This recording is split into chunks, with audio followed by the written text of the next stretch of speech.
Why do you think they want to come back to this awful, racist, snobbish, cruel society and institution?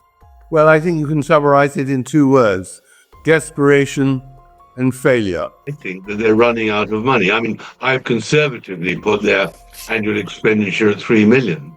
Meghan Markle will return to the UK for the first time in almost 4 years. If you're the royal family, and I know this for a fact from talking to people close to them, right, there's a lot of wariness about this, right? They don't trust them, period. They just don't trust them. I mean, Harry to them is like Brooklyn Beckham is to the Beckhams now. I know from speaking to people around the royals, they're very concerned about this, right? They just think she will come in and she is getting desperate with her failure of her business stuff, and so she knows she needs to be seen. Do you think if Meghan does come back to the UK, it's an admission of failure, it's an admission of defeat, and it's because there really is a complete lack of interest in them and they have to do something dramatic to reinvent themselves or stir up some headlines? Well, it's interesting you use that phrase, admission of defeat. I think it is an admission of defeat because if you remember, Harry was staunch that this was a dangerous country.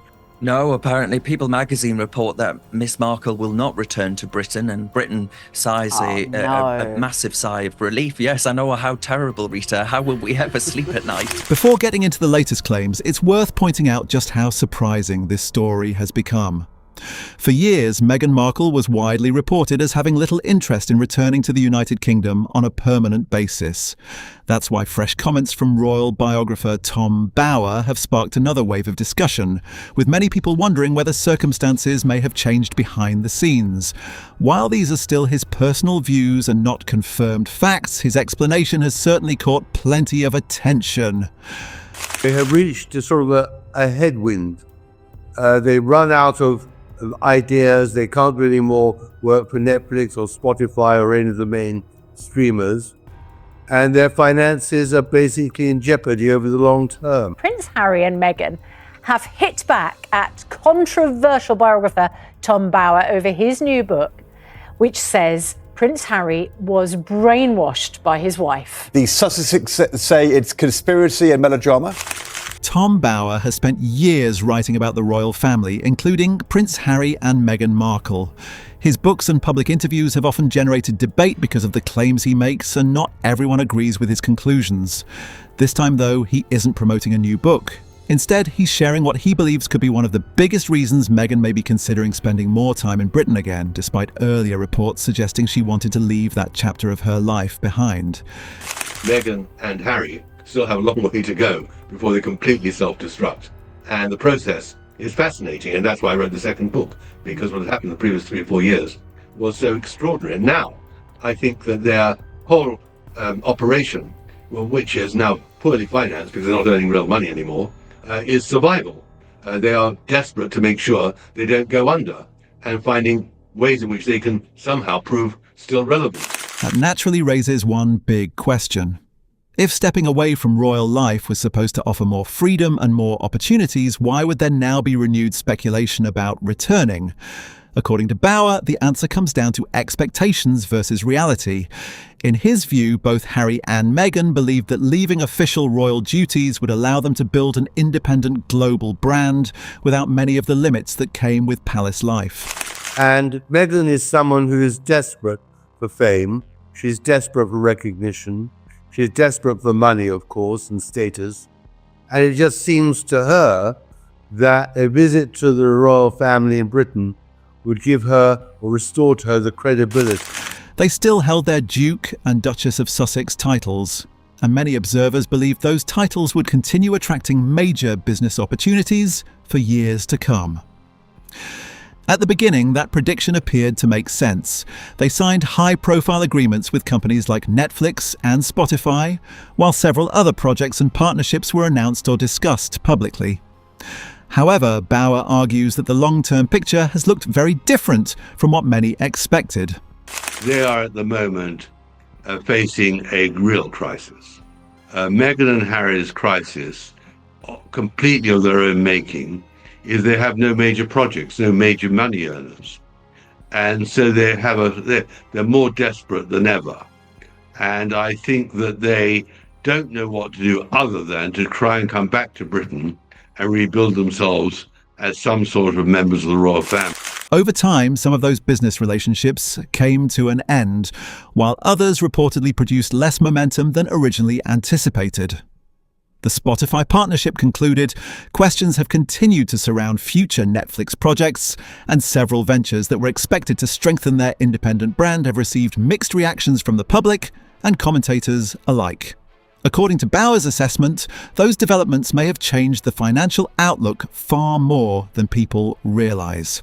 He believes maintaining their current lifestyle in California requires an enormous amount of ongoing income. But I do think that when you're mocked so publicly as they've been, their value begins to nosedive pretty quickly. And I don't think they're finding any more sources of income. And with the stream of money they're spending on security, on mortgages, on just plain living, I think they can see the end of the road within 5 years at best. And they've got a real financial problem now. Between their large property, security arrangements, staff, travel, and other day-to-day expenses, the costs associated with that lifestyle are likely to be substantial.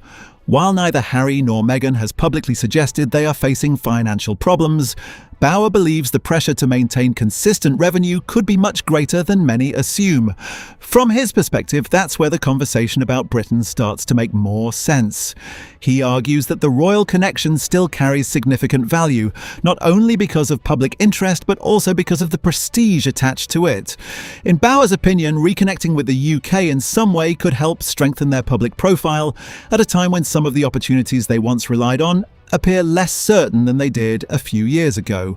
Whether that assessment is accurate remains open to debate, and only Harry and Meghan truly know what their long-term plans are. Everything she does, I mean, columns of the Times and the Mail, everything, are devoted to ridiculing Meghan Markle. And of course, that is terrible for her. It won't allow Meghan to parade herself as a member of the royal family and the Duchess in Britain itself, to actually earn money and earn glory from having married the prince. Still, Bauer's comments have added another layer to an already ongoing discussion, leaving royal watchers wondering if the next chapter of this story could look very different from what anyone expected just a few years ago. According to Tom Bauer, one of the biggest challenges facing Harry and Meghan today is finding new projects capable of creating the same excitement and financial success they appeared to expect after stepping away from royal duties. He believes many of the opportunities that followed their departure have slowed down, leading to growing speculation about what their next move could be. While that's his interpretation rather than a confirmed fact, it's one that has generated plenty of discussion among royal commentators. Bauer argues that this could explain why talk of Britain is beginning to surface again. In his opinion, reconnecting with the UK would naturally place Harry and Meghan back into the centre of the royal conversation, something that could create fresh opportunities simply because of the global attention attached to the royal family. Whether that actually happens remains to be seen, but Bauer believes the royal connection still carries enormous value. He also shared his views on their ambitions in Hollywood, suggesting that the outcome hasn't matched what many expected in the beginning. When Harry and Meghan first settled in California, they attracted worldwide attention almost everywhere they went. Clearly, there's an ulterior motive there, and in my opinion, it's Harry's and Meghan's decline. Their Q score is what we call it in Hollywood. Their popularity score has taken such a nosedive in the last 6 years. Commercially, reputationally, Harry and Meghan need a little royal magic for them to continue to try to commercialize that proximity to the British royal family. He is very calculating and very ruthless and very self-promoting, but she's taken on more in the end than she can chew. Major companies announced partnerships, media coverage was constant, and many people believed they were building one of the strongest celebrity brands in the entertainment industry.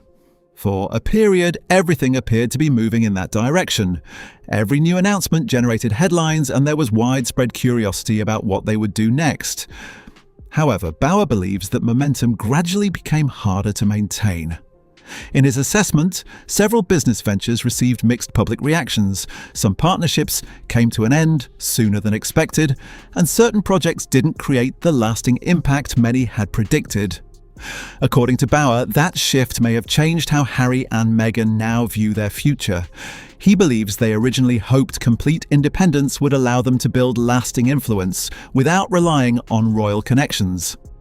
Instead, he argues they may have discovered that their association with the monarchy remained one of the biggest reasons people continued paying close attention to them.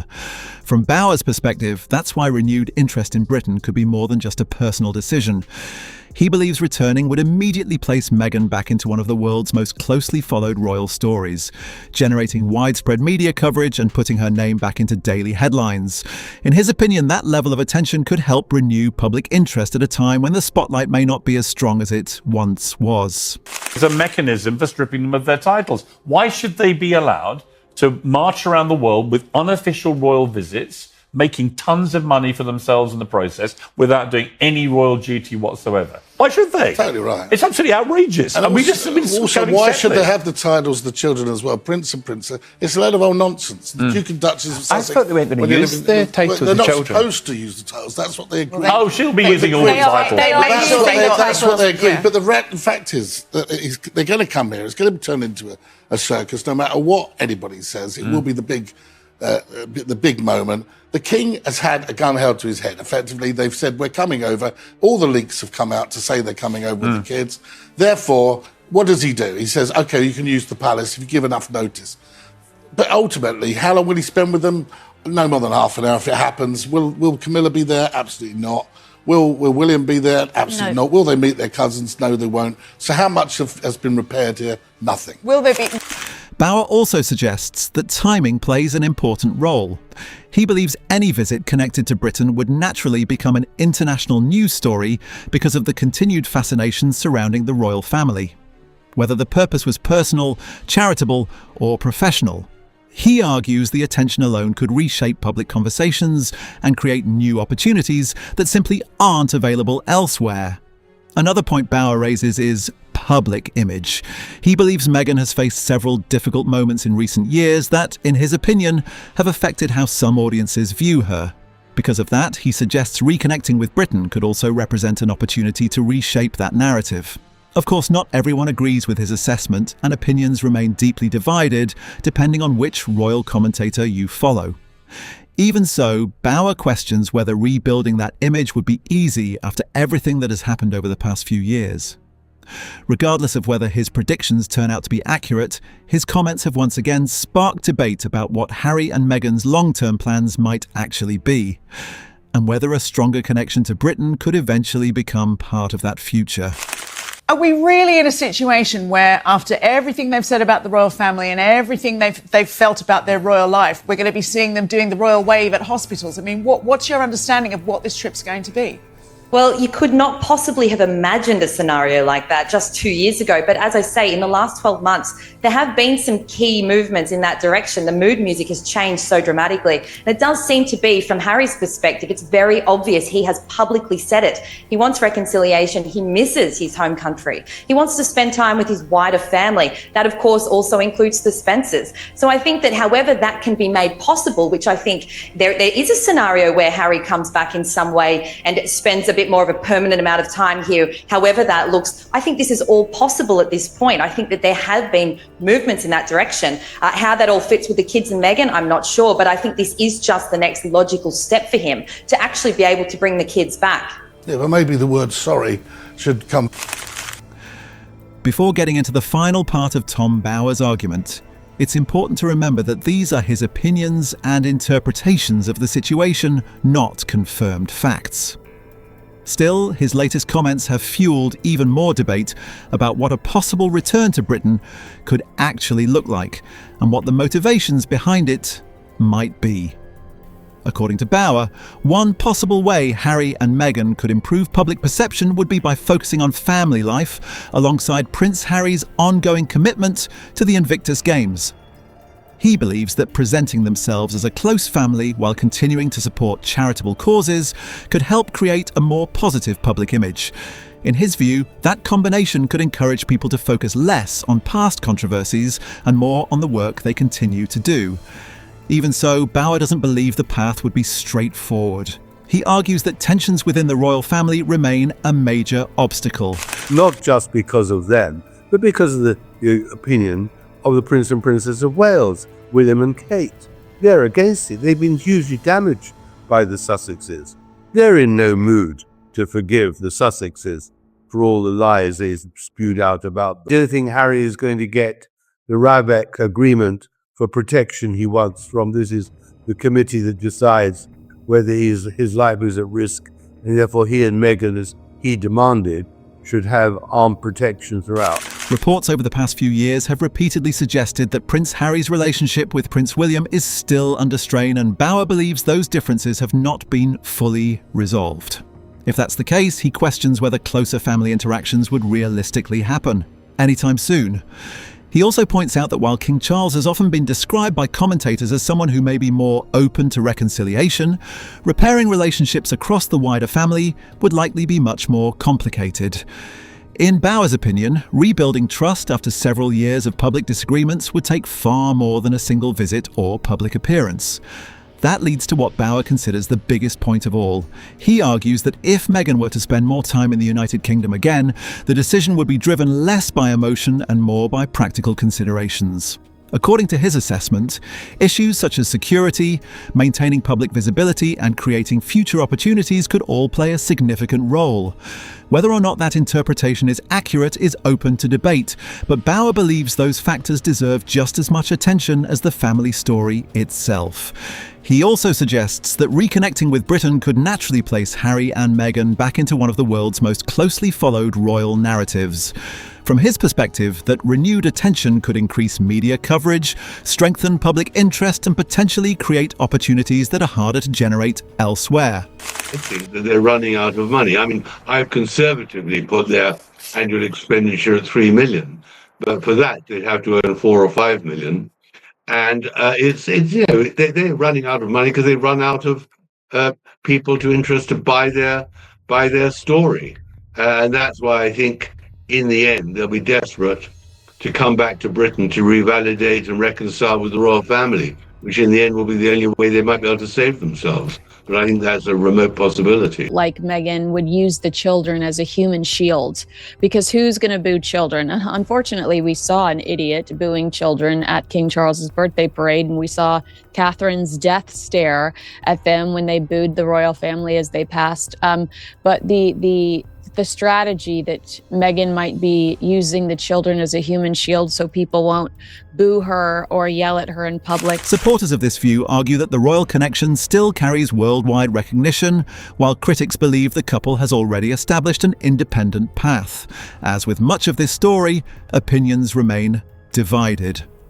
Another area Bauer touches on is Meghan's business activity. In recent years, she has introduced lifestyle products, including fruit spreads, candles, and other home-related items.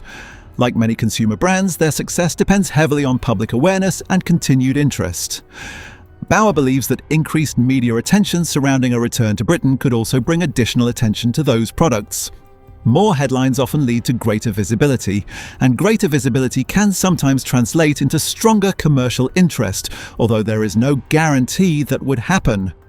Ultimately, Bauer argues that public attention has always been one of Meghan's strongest assets. His view is that reconnecting with the United Kingdom would place her back into the royal conversation that first introduced her to a global audience, potentially giving her public profile another boost. Do you think if Meghan does come back to the UK, it's an admission of failure, it's an admission of defeat, and it's because there really is a complete lack of interest in them and they have to do something dramatic to reinvent themselves or stir up some headlines? Well, it's interesting you use that phrase, admission of defeat. I think it is an admission of defeat because if you remember, Harry was staunch that this was a dangerous country. I'm not coming back until I get royal protection, armed royal protection. Well, he isn't going to get that. Now, the best he's got is he's probably going to stay at a royal palace. They're talking Buckingham Palace. Now, that is within a royal protection. area. There are gun guards all over the place. He won't get a PPO, a personal protection officer. Neither will Meghan. Neither will the children. But they will be guarded by, armed police as part of the routine that they guard the palace and they guard the people that are in the palace. So if anything were to happen, these officers would go to them. So from that point of view, he's failed in that. Whether that prediction proves correct remains to be seen, and only time will reveal what Harry and Meghan decide to do next. For now, Bower's comments have simply added another chapter to an ongoing story that continues to divide royal watchers around the world. Whether Tom Bower's assessment turns out to be accurate is something only time will answer. At this point, much of the discussion is based on his interpretation of recent events rather than confirmed information from Harry or Meghan themselves. Even so, his comments have reignited a conversation that many people thought had started to fade. One thing that continues to make this story so interesting is that every possible move by Harry and Meghan attracts worldwide attention. Whether they attend an event, launch a new project, or make a visit to the United Kingdom, it quickly becomes a major topic of discussion. That's why theories like Bower's spread so quickly. People are constantly trying to understand what might happen next and what motivations could be behind each decision. Supporters of the couple may see things very differently from Bower. Some believe any future visit to Britain could simply be about family, charitable commitments, or maintaining important personal relationships. Others agree with Bower's argument that practical considerations, public image, and future opportunities could all play a role. Without direct confirmation from Harry and Meghan, there is room for more than one interpretation. I read the other day, and this was someone who was speaking on behalf of Harry coming back over here, and they were saying that Harry wanted to introduce Meghan to some of his friends and other parts of the family. What friends? They've all deserted him. They've all gone away because of Meghan. He's not allowed to talk to them. And I also read that they're going to spend some time with Earl Spencer up at Althorp, which is possible. I have no idea. I'm like you, Duncan. I don't believe she's going to be here. If she does, fine. If the king sees her and sees the kids, that's absolutely wonderful. But I stress again, and I echo what you just said, there's two grandfathers in this, and they're ignoring the one, which is an absolute disgrace, the way they've treated Thomas Markle. What's clear is that the relationship between the Sussexes and the royal family continues to attract enormous public interest. Years after stepping away from royal duties, their decisions are still examined from every angle, and every new report creates another round of headlines. Whether that changes in the future remains to be seen, but for now it's a story that continues to evolve. As always, it's important to separate confirmed facts from personal opinions and commentary. Royal experts often reach very different conclusions based on the same events, which is exactly why these discussions remain so divided. Tom Bower has presented his perspective, while others have offered different explanations, leaving viewers to decide which interpretation they find the most convincing. Now, it's your turn to weigh in. Do you think Tom Bower's theory makes sense? Or do you believe there's another reason people are speculating about Meghan Markle's possible return to the United Kingdom? Share your thoughts in the comments below. We'd love to hear your perspective and see how everyone views this story. If you enjoyed this breakdown, don't forget to like the video, share it with someone who follows the royal family, and subscribe for more celebrity news, royal updates, and the biggest entertainment stories making headlines. Thanks for watching, and we'll see you in the next one.